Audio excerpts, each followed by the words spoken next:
2, som, oi. Boa tarde, graça e paz, igreja, amém.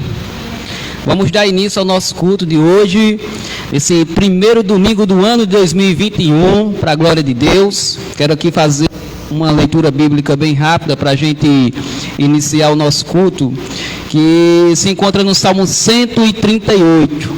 Abra sua Bíblia, se coloque de pé, em reverência à palavra do Senhor. Procura aí o livro de Salmos, capítulo 138. Eu também quero saudar com a paz do Senhor e a boa tarde a todos vocês que nos assistem através de nossas redes sociais, você mesmo que está aí assistindo pelo nosso canal aí no Facebook, tá certo? Obrigado também pela sua audiência, fica conosco, curta, compartilha para que essa mensagem chegue ao maior número de pessoas. Salmos, capítulo 138. Salmos capítulo 138. Salmos capítulo 138. Vamos ler, tá certo? Deixa eu ver aqui até o versículo 8. Vamos ler todo o Salmo 138, que é um salmo pequeno. Diz assim a palavra do Senhor: Render-te-ei graças, Senhor, de todo o meu coração. Na presença dos poderosos te cantarei louvores. Prostrar-me-ei para o teu santo templo e louvarei o teu nome, por causa da tua misericórdia e da tua verdade, pois magnificaste acima de tudo teu nome e a tua palavra. No dia em que eu clamei, tu me acudiste e alertastes a força da minha alma.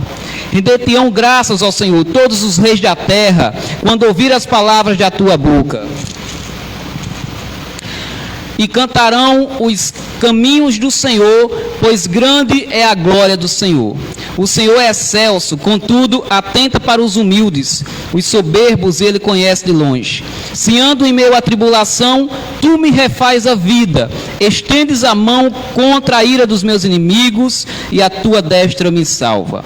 Versículo 8. O que me concerne ao Senhor levará o bom termo. A tua misericórdia, ó Senhor, dura para sempre. Não desamparastes as obras das tuas mãos. Amém? Os irmãos podem sentar. Esse é um texto que fala sobre a graça de Deus, por sua fidelidade.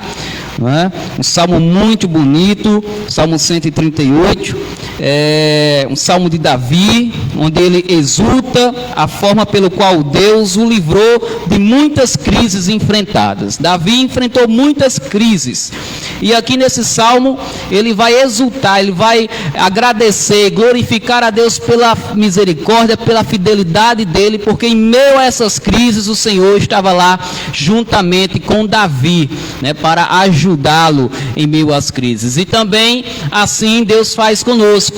Em meio às crises, Deus também estende as mãos a nos ajudar, com a bondade, com a graça, com a misericórdia dele todos os dias sobre a nossa vida. Muitas das vezes a gente fica meio assustado, fica com medo, né? Quando vem as dificuldades, quando vem as lutas, quando vem as tempestades, parece que a gente, muitas das vezes pecamos, porque a gente pensa, cadê nosso Deus aqui, né? Às vezes a gente se sente sozinho. Mas lembre-se, você não está só. Deus está olhando para cada um de nós. Nosso Deus, ele olha todo o planeta Terra, cada um. Nosso Deus está atento ao clamor do teu povo, aqueles no qual ele chamou, escolheu e foram salvos pelo poder do Evangelho de Jesus Cristo. Amém.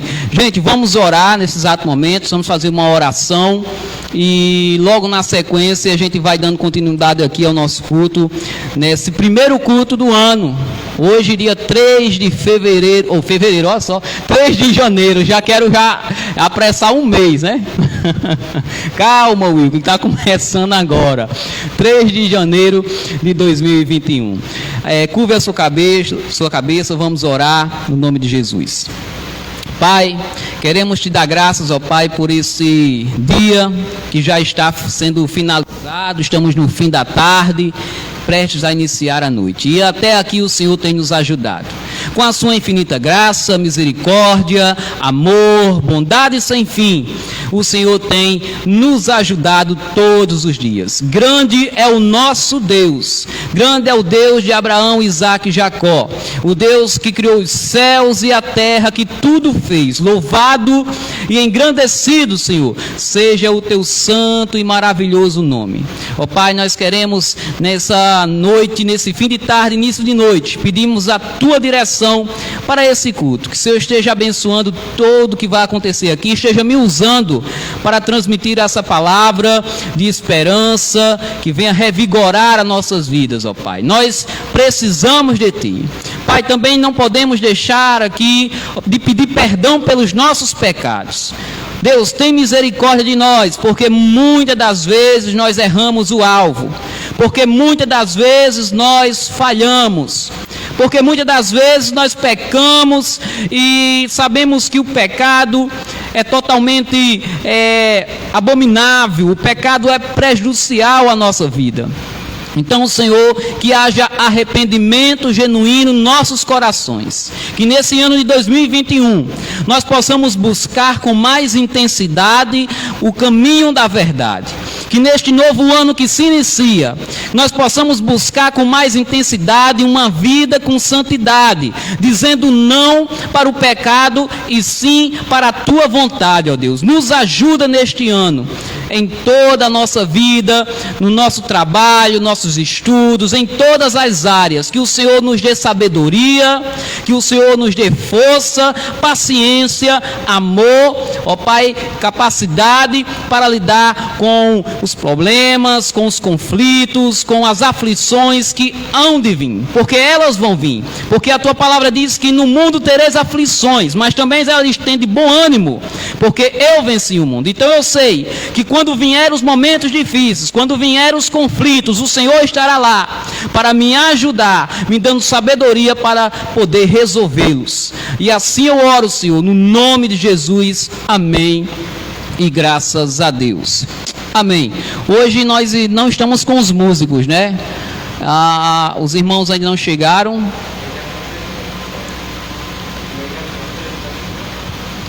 Vem aqui cantar um louvor, minha esposa. Só um louvor aqui para a glória de Deus, tá certo? E na sequência, eu quero aproveitar nesse momento do louvor, se os irmãos também trouxeram os dízimos e ofertas, aí os irmãos podem também depositar, tá certo? Já que o pessoal do louvor ainda não chegou, não sei se vai vir hoje, eu não sei o que é que houve, né? Para que os irmãos hoje pudessem estar faltando aqui, mas a gente vai dar continuidade do mesmo jeito, certo? A gente vai dar continuidade logo após o louvor da minha esposa Wênia, a gente segue já para a reflexão da palavra de Deus. E se você trouxe dízimo e oferta, também você pode depositar aqui na nossa caixinha de oferta, tá certo? Deixa eu ver se tem aqui algum comunicado. Os PGMs, que são realizados nas terça-feira, que são os pequenos, o que é um PGM? É o pequeno grupo multiplicador.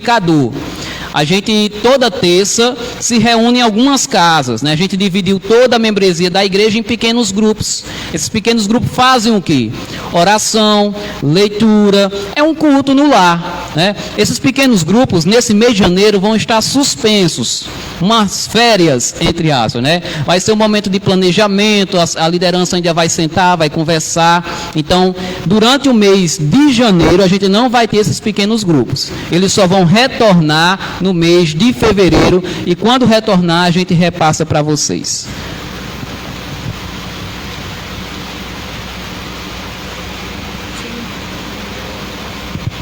Saúde, irmãos, com a paz do Senhor. Eu vou louvar o hino 597.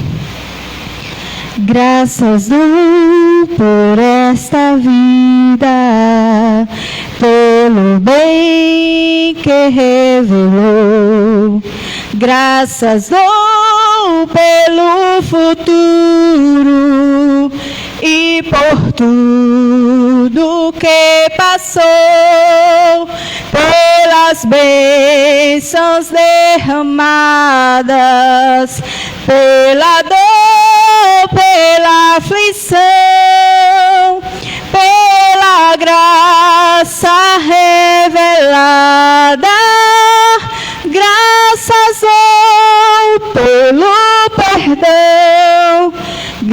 graças pelo azul celeste e por nuvens que há também, pelas rosas no caminho, por espinhos que elas têm, pela escuridão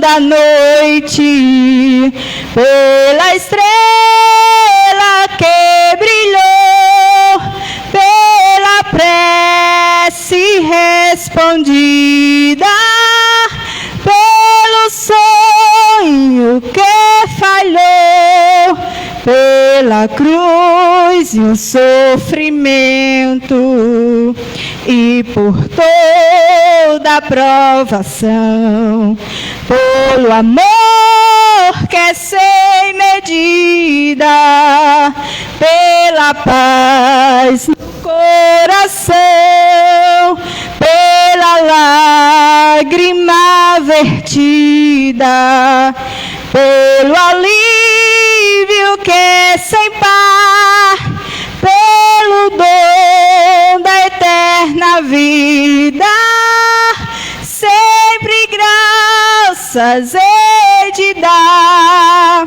Amém.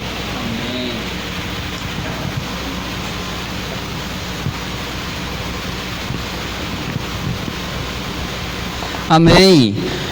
Glória a Deus. Dá graças ao nosso bom Senhor Jesus. Pessoal, vamos passar para a parte aqui da reflexão da palavra de Deus.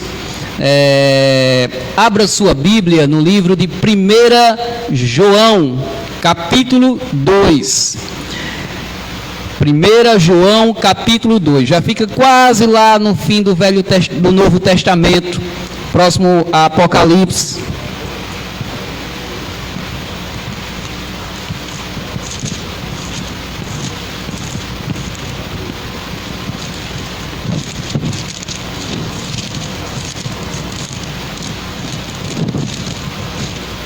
Certo? 1 João, capítulo 2.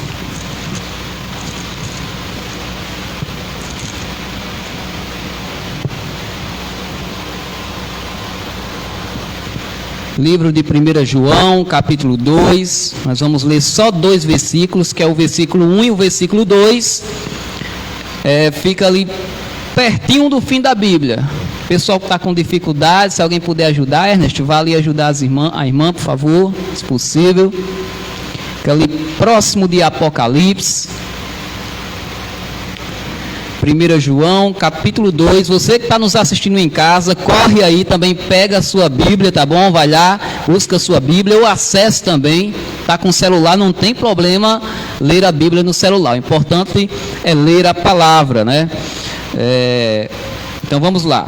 1 João capítulo 2, versículo 1 e versículo 2 diz assim: Filhinhos meus, estas coisas vos escrevo para que não pequeis.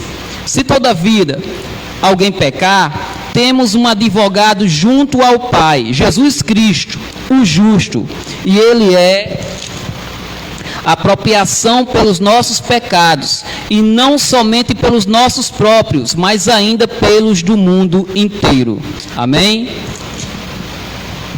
Vamos orar mais uma vez e na sequência a gente começa a refletir aqui na palavra. Senhor Jesus, te damos graças ao Pai por essa palavra que foi lida aqui nesse exato momento. Esse texto de 1 João, capítulo 2, onde fala que o Senhor é o nosso advogado, Senhor. Que o Senhor está pronto, meu Pai, a nos perdoar, a nos redimir, a pagar a nossa culpa, desde que nós confessarmos os nossos pecados ao Senhor. Se nós confessarmos os nossos pecados ao Senhor, o Senhor é fiel e justo para nos perdoar. Então, ó Pai, obrigado por ser o nosso advogado, obrigado por nos ajudar diariamente, Senhor, advogando, cuidando de cada um dos seus. Esta é a minha oração no nome de Jesus, amém e graças a Deus.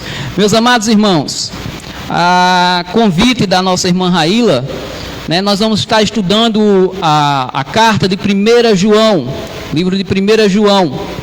E eu quero que você mantenha, né, a sua Bíblia aberta nesse livro, para que a gente possa estar sempre retornando a esses 2 versículos. E é o seguinte, meus amados irmãos, eu não vou trazer aqui uma introdução, pois Raíla já trouxe, basicamente na sua primeira mensagem. Essa daqui vai ser a segunda mensagem do livro de 1 João. A irmã Raíla, eu vou falar aqui alguns detalhes para quem perdeu a primeira pregação dela, mas não vou me aprofundar muito, tá certo? Mas o livro de 1 João, Raíla falou sobre o capítulo 1, a sua última pregação, capítulo 1. E João, ele nessa carta vai falar sobre a importância de ser um verdadeiro cristão. E ele vai identificar nessa carta quem é um verdadeiro cristão. Quem de fato é um verdadeiro cristão? A gente sabe que a gente vive num mundo hoje plural, de diversidades. E essa pluralidade, essa diversidade também está dentro das igrejas. Hoje existe igreja de todos os tipos, de todos os gostos, certo? E a Bíblia, aqui no livro de João, nessa carta a João, João vai nos alertar a tomar cuidado com essa diversidade. Porque nessa diversidade vai estar os falsos profetas, que são os falsos pastores. Aqueles que vão enganar muitas pessoas com suas filosofias, com suas ideologias. E isso vai trazer um grave prejuízo para a igreja. Tanto para a igreja individual como pessoa, como também para o coletivo. Porque vai sendo infiltrado dentro das igrejas teologias, assuntos totalmente distorcidos do que a Bíblia nos orienta.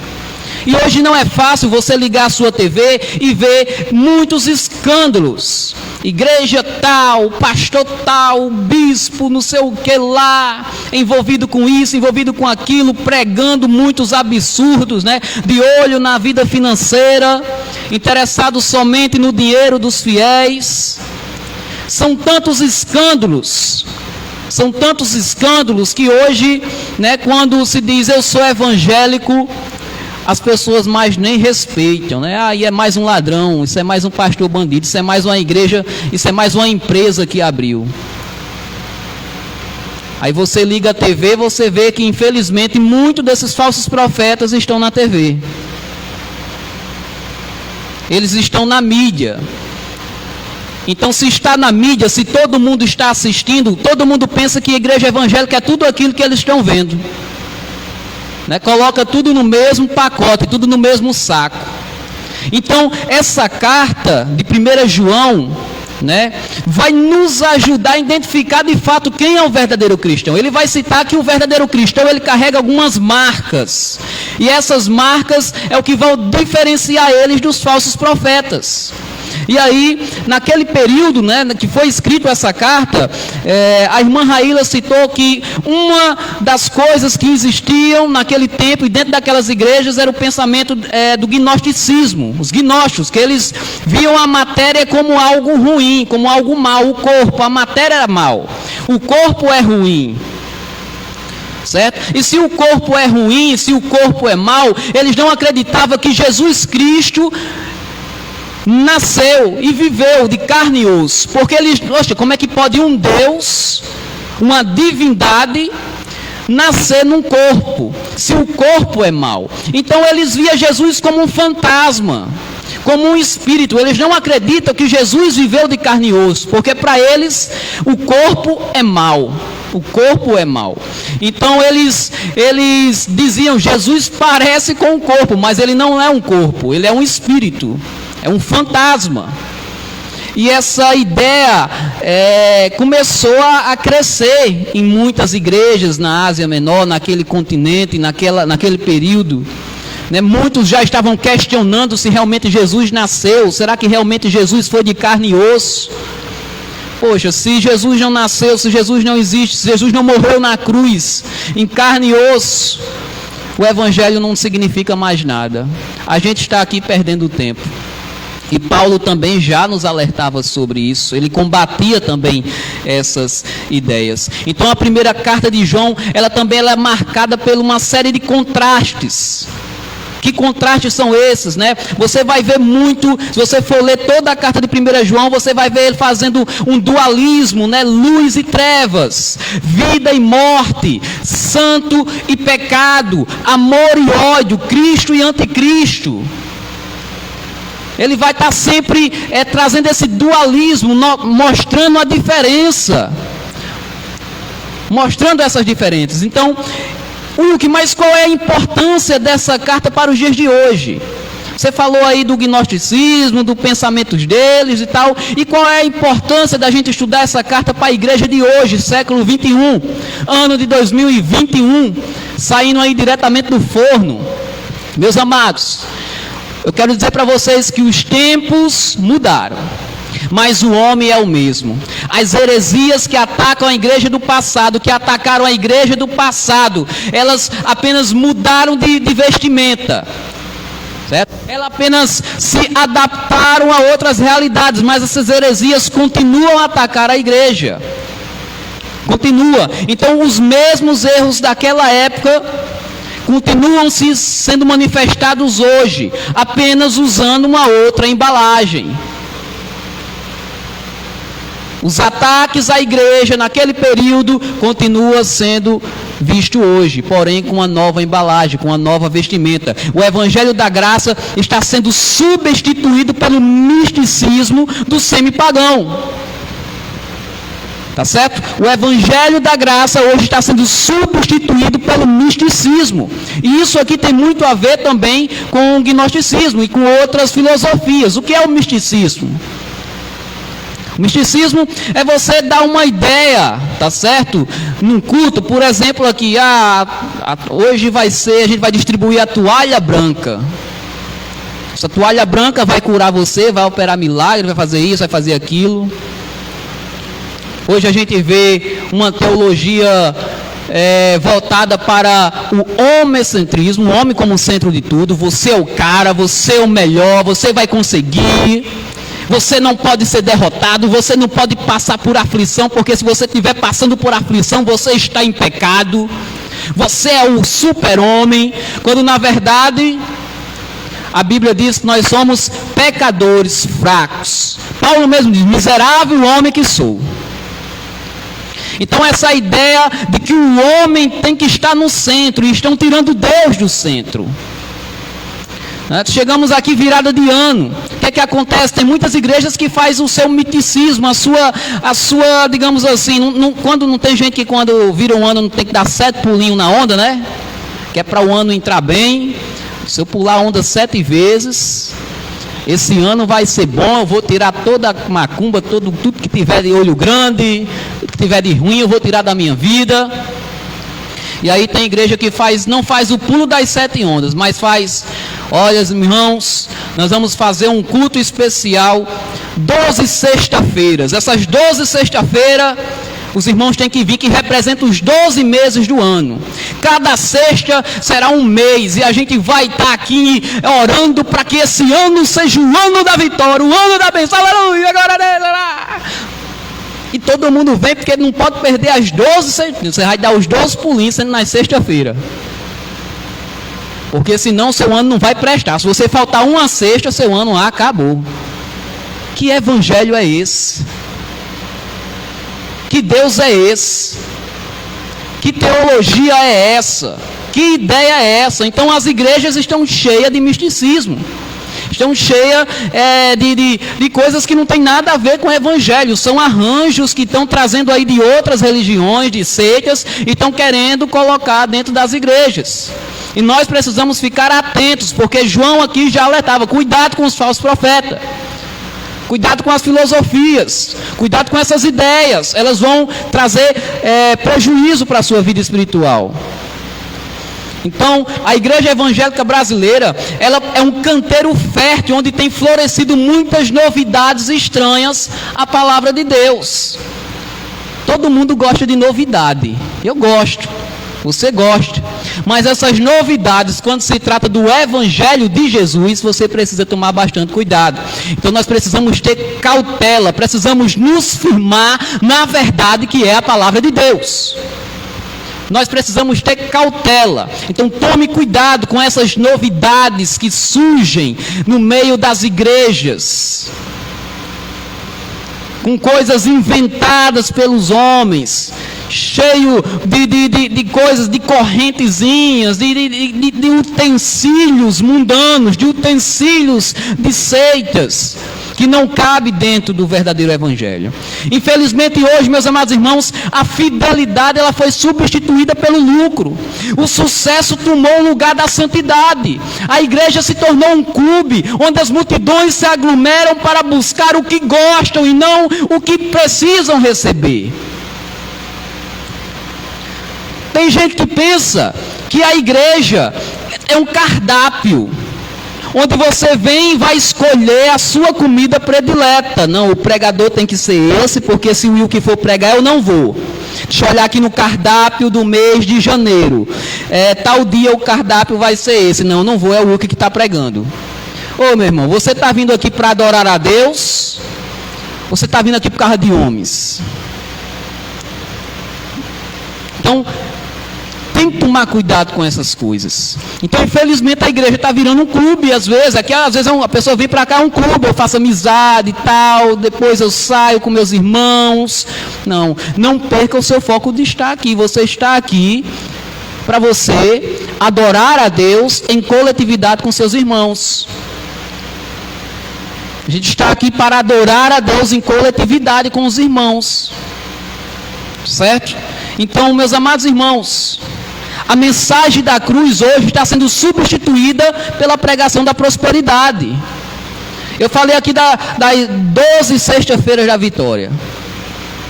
Agora diga assim, meus irmãos, vamos fazer uma campanha de 12 sextas-feiras do arrependimento. Eu duvido essa igreja lotar. Agora, se é 12 meses... 12 sexta-feiras da vitória, 12 sexta-feiras da cura, 12 sexta-feiras do milagre, aqui no I, ó. 12 sexta-feira da prosperidade. Meu irmão, venha para cá, porque você vai ver, as portas vão se abrir, de emprego, de carro, de casa.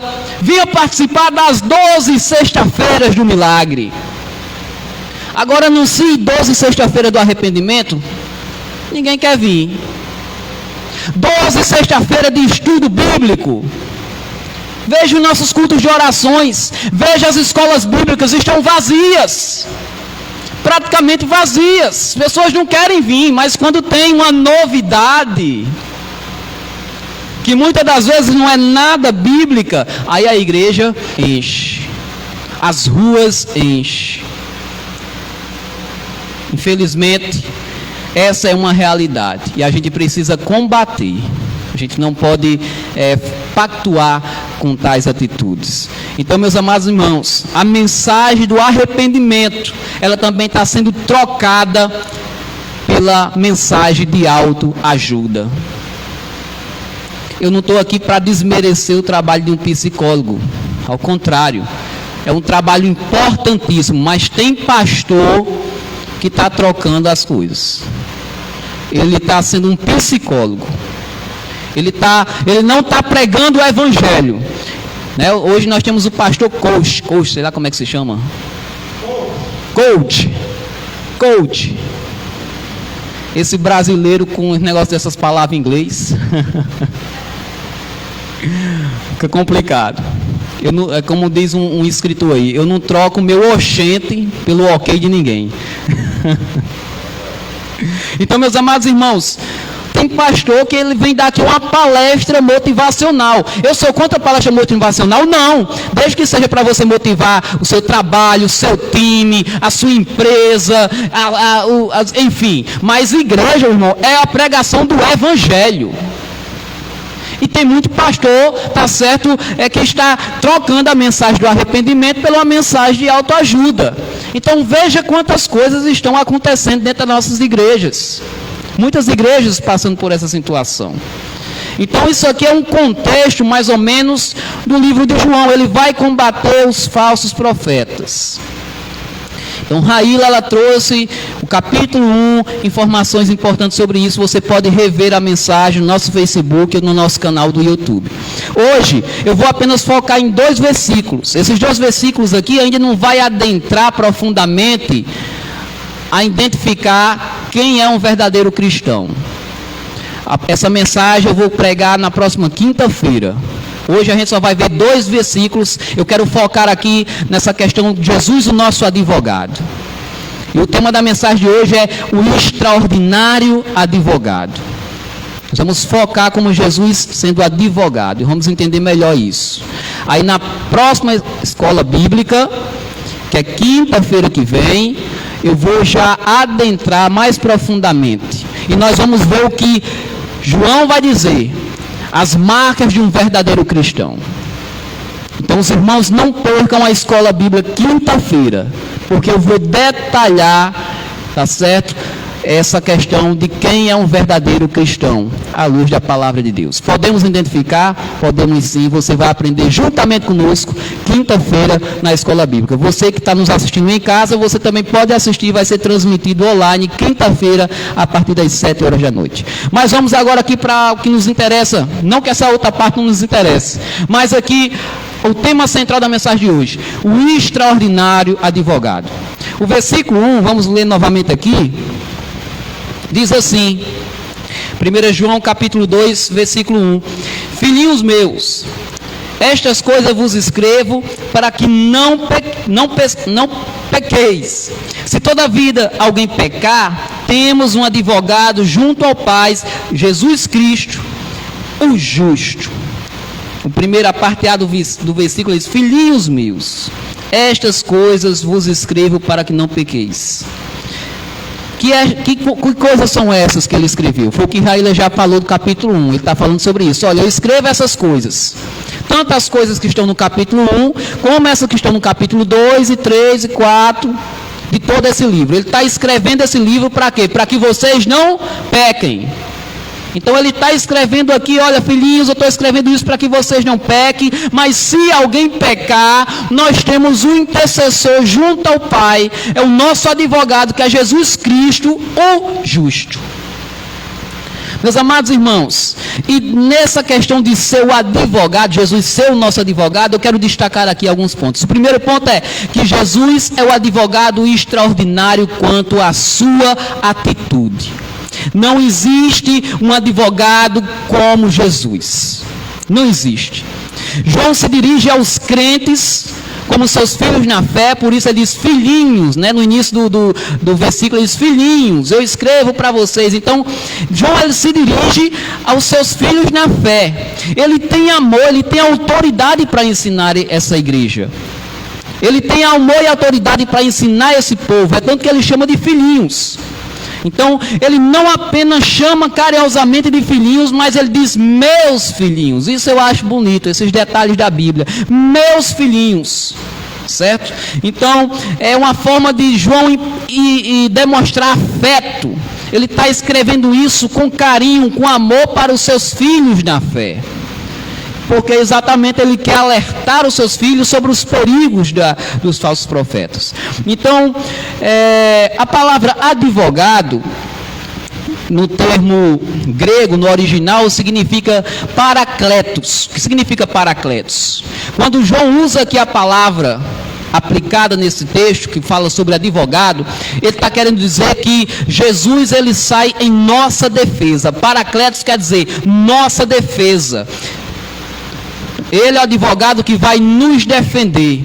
Então, em primeiro lugar, Jesus Cristo aqui, ele não é apenas o nosso advogado, mas ele é o nosso defensor extraordinário, é o único que pode nos defender, que pode perdoar os nossos pecados. Não existe outra pessoa que pode perdoar os nossos pecados. Jesus Cristo é o único que pode perdoar o meu e o seu pecado. Nenhum outro ser humano, ninguém nessa face da terra no mundo pode perdoar os nossos pecados a não ser Jesus Cristo. Então, qual é a pessoa correta para a gente se confessar? É a Jesus Cristo. Pequei, errei, eu vou confessar os meus pecados a Jesus Cristo. Só Ele é quem pode me defender. Ninguém mais. Ninguém mais pode me defender. Ninguém.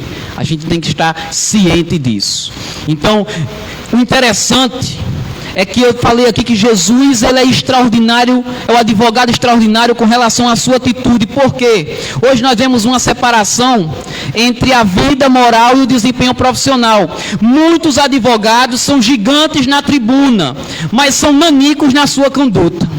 Muitos advogados hoje são imbatíveis na sua oratória, mas são vulneráveis na ética. Basta você ligar um jornal, passa direto, advogado envolvido em escândalo, advogado xingando pessoas, desvalorizando o profissional que está, digamos assim, abaixo do nível dele. Um advogado é nível superior. Quantas vezes eu ligo a TV, está um advogado, um juiz, menosprezando uma ASG. Teve um tempo desse, a gente vê direto escândalos na TV, um mototaxista foi deixar uma entrega, o cara lá xingou ele, enfim. Advogados burlando a lei de trânsito, dirigindo sem carteira de habilitação, causando acidentes. Então, meus amados irmãos, tem muitos advogados que deveriam dar exemplo, mas não dão. Tem muitos juízes que deveriam dar exemplo, mas não dão. Então Jesus, ele é extraordinário com relação à sua atitude. Jesus, ele não erra em suas atitudes. Ele foi perfeito. Você nunca vai ver Jesus, abra a sua Bíblia, você não vai ver Jesus sendo preconceituoso. Ao contrário, ele vai à casa do pecador, ele come com os pecadores. Jesus, ele não despreza aquele público que está em vulnerabilidade social, como naquele tempo o pessoal que tinha lepra, que era excluído da sociedade, e Jesus curava, e Jesus andava com aquele povo. Aquela mulher que era adúltera, onde os religiosos chegaram, vamos apedrejar, e Jesus chega para ela e diz, atira a primeira pedra que não tem pecado. Jesus, ele é um excelente advogado, não somente na teoria, mas na prática. Então Jesus é o nosso advogado extraordinário quanto às suas atitudes. Jesus, como advogado, nunca usou de espertezas para torcer a lei. Jesus nunca aceitou suborno. Tem muitos advogados burlando lei, tem muitos advogados aceitando suborno. Mas Jesus não. Jesus em nenhum momento aceitou suborno. Jesus em nenhum momento ele usou de espertezas para privilegiar alguém. Jesus, ele foi correto. Jesus nunca vendeu a sua consciência. E esse cara é o meu e é o seu advogado. Já parou para pensar? Isso é extraordinário. Segundo ponto, Jesus é um advogado extraordinário quanto ao seu método. Ao seu método. Como assim, Wilk? Vejamos aí, continuando. O versículo, vou ler novamente o versículo 1. Filhinhos meus, esta coisa vos escrevo para que não pequeis, mas se todavia alguém pecar, temos um advogado junto ao Pai, Jesus Cristo, o justo, e ele é a apropriação pelos nossos pecados, e não somente pelos nossos próprios, mas também pelos do mundo inteiro.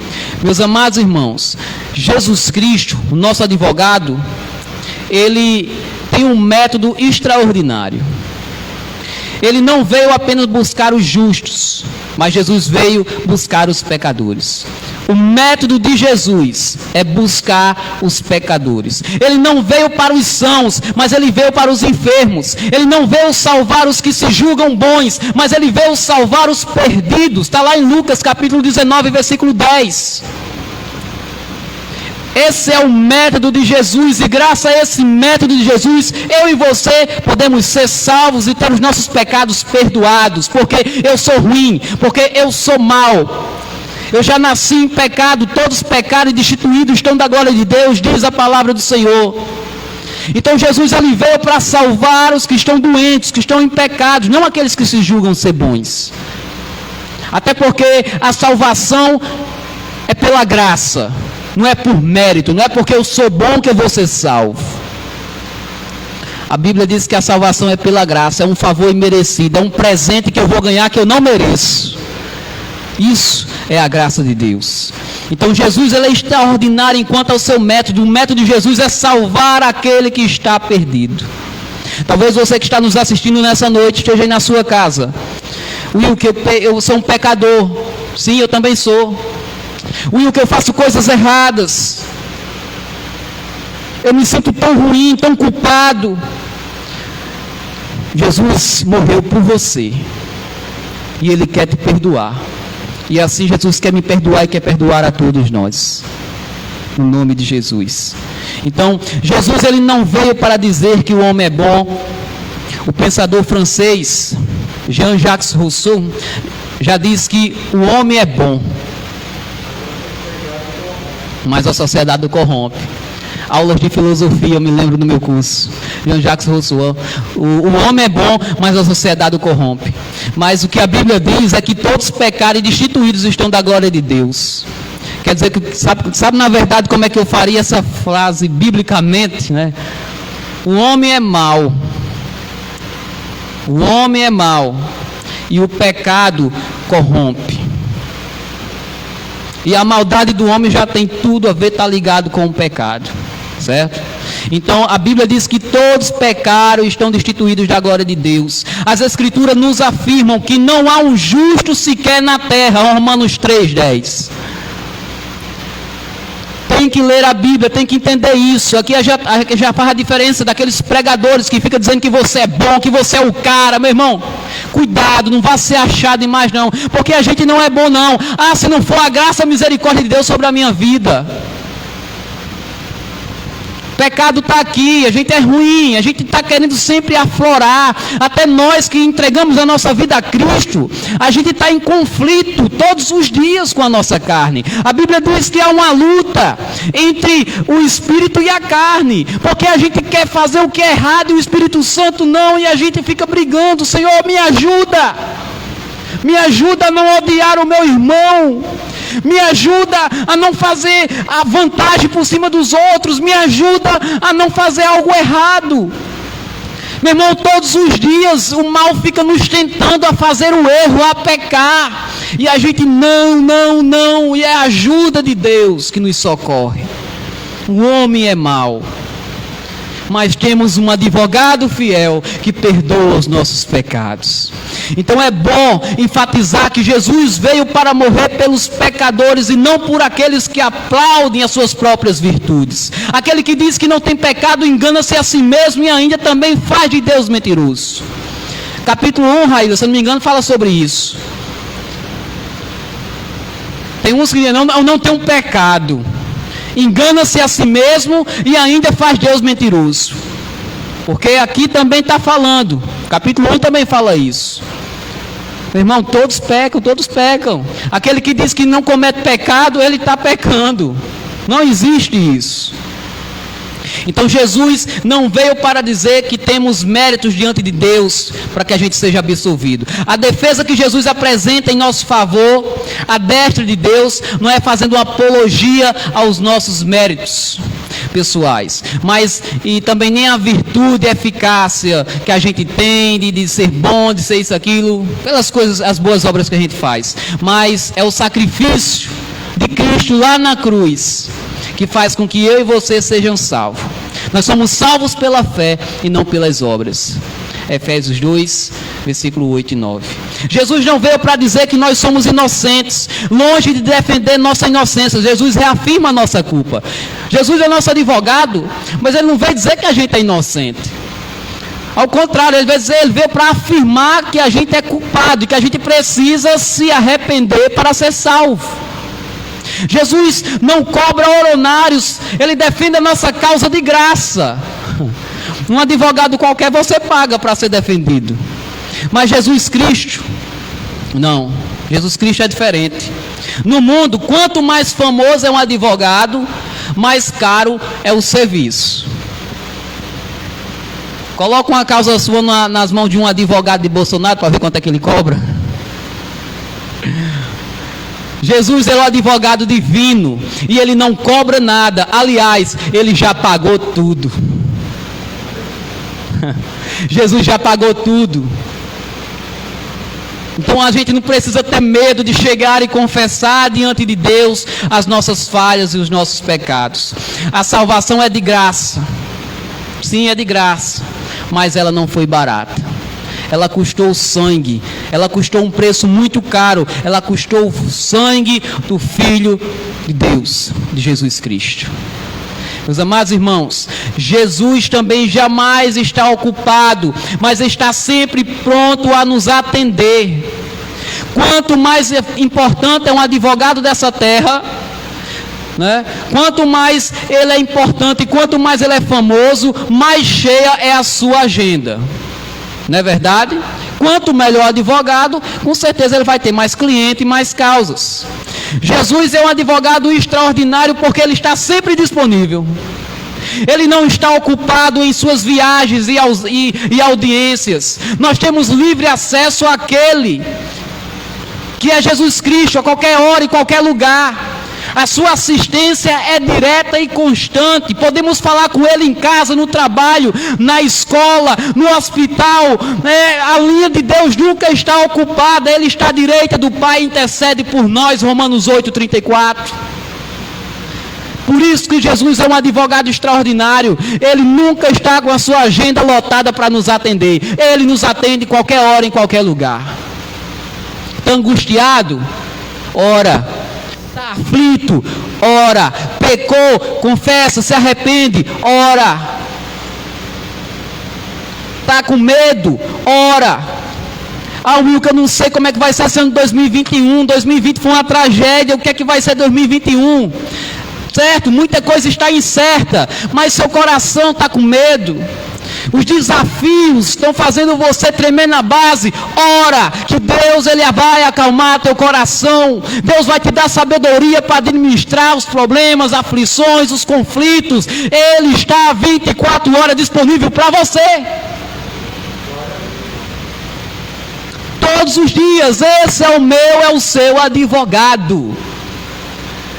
Isso me vibra, isso me traz muita alegria. Quando eu fui ler esse texto e observar esses detalhes, eu vi, nossa, como tem um advogado bom. A linha dele nunca está ocupada para mim. Meus amados irmãos, já estou encerrando o último ponto. Jesus é um advogado extraordinário quanto à sua eficácia.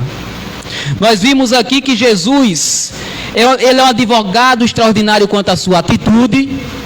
Vimos aqui que Jesus é um advogado extraordinário quanto ao seu método. Vimos aqui que Jesus é um advogado extraordinário quanto à sua eficácia. Ou melhor, nós vamos ver agora. O versículo 2 diz assim, ó. Ele é a apropriação pelos nossos pecados. Jesus, ele é a apropriação pelos nossos pecados. E não somente pelos nossos, mas também pelo pecado de todo mundo. 1 João capítulo 2, versículo 2. Meus amados irmãos, Jesus veio não apenas para estar do nosso lado e em nosso lugar. Ele não veio apenas para falar por nós, mas para morrer por nós. Jesus veio a esse mundo não apenas para falar por nós, mas ele veio para morrer por nós. Ele é a apropriação. É eficaz. Jesus, ele é eficaz. Totalmente eficaz. Certo? O alcance do sacrifício de Cristo, segundo o apóstolo João, ele conclui aqui no último versículo, não é somente pelos nossos próprios pecados, mas ainda pelos do mundo inteiro. E Jesus está falando com relação a todos os salvos. Ele perdoa os meus pecados e perdoa os pecados de todos aqueles que entregaram a vida a Cristo, independente do país, da sua etnia, enfim, da onde você mora, independente do seu continente. Meus amados irmãos, Jesus, ele é eficaz, sabe por quê? Porque ele é o nosso advogado hoje, amanhã. E para todo sempre, ele será o nosso advogado. Na verdade, Jesus é o nosso advogado hoje. E amanhã, esse amanhã que eu falo aqui, é no retorno de Cristo, ele será o nosso juiz. Hoje ele é o nosso advogado, mas quando ele voltar, ele será o nosso juiz. Quem não recebe agora como advogado, vai enfrentar ele também como juiz. Está lá em Atos capítulo 17, versículo 30 e 31. Todos os homens comparecerão perante o tribunal justo de Deus, ricos e pobres, ateus, religiosos, doutores, analfabetos, todo mundo vai comparecer diante do tribunal, e ele vai ser agora o juiz. Ele vai ser agora o juiz. Para finalizar, abra sua Bíblia agora, Apocalipse, está um pouquinho na frente desse texto. Apocalipse capítulo 20, versículo do 11 ao 15. Veja aí o que é que vai acontecer quando o nosso Deus, o nosso Senhor Jesus agora for o juiz. Hoje ele é nosso advogado, mas quando ele voltar vai ser juiz. O que é que vai acontecer quando ele for juiz? Apocalipse 20, versículo 11 ao 15 diz assim, ó. Depois vi um grande trono branco e aquele que estava assentado. A terra e o céu fugiram da sua presença e não se encontrou lugar para eles. Vi também os mortos. Olha o que é que ele diz, o versículo aí, o versículo 12. Vi também os mortos, grandes e pequenos, de pé diante do trono, e livros foram abertos. Outro livro foi aberto, o livro da vida. Os mortos foram julgados de acordo com o que tinham feito, segundo o que estava registrado nos livros. O mar entregou os mortos que nele havia, e a morte e o Hades entregaram os mortos que neles havia, e cada um foi julgado de acordo com o que tinha feito. Então a morte e o Hades foram lançados no lago de fogo. O lago de fogo é a segunda morte. Se o nome de alguém não foi encontrado no livro da vida, este foi lançado no lago de fogo. Aqui você está vendo o juiz batendo o martelo definitivamente. Seu nome não foi encontrado no livro da vida, você está condenado a sofrer o resto da sua vida no inferno. Mas aquele que for o verdadeiro cristão, que segue os capítulos anteriores, os próximos versículos, na verdade, vai falar mais sobre isso. Aquele que for o verdadeiro cristão, esse será salvo, esse terá o seu nome encontrado no livro da vida. Então, meus amados irmãos, eu concluo dizendo que Jesus é um advogado extraordinário quanto à sua atitude. Os advogados do mundo, eles erram bastante, dão um mau exemplo. Eu não estou generalizando, viu? Pelo amor de Deus, alguns. Tem excelente profissional em todas as profissões, como também tem mau profissional em todas as profissões. Mas Jesus é um advogado extraordinário quanto à sua atitude. Jesus é um advogado extraordinário quanto ao seu método. O método de Jesus é salvar os pecadores. Jesus é um advogado extraordinário quanto à sua eficácia. O sacrifício que ele fez ali na cruz, o preço que foi pago com sangue, foi eficaz o suficiente para que hoje a gente tenha a salvação e a vida eterna. Então, meus amados irmãos, essa era a palavra que eu tinha para trazer para vocês nessa noite. Que a gente possa refletir mais sobre esse grande advogado que nós temos. E nós vamos orar nesse exato momento, tá certo? Fazendo uma oração. E mais uma vez eu convido você, quinta-feira, 19h, venha estudar o restante desses versículos juntamente comigo. Vamos identificar marcas importantes de um verdadeiro cristão. Temos muito a aprender.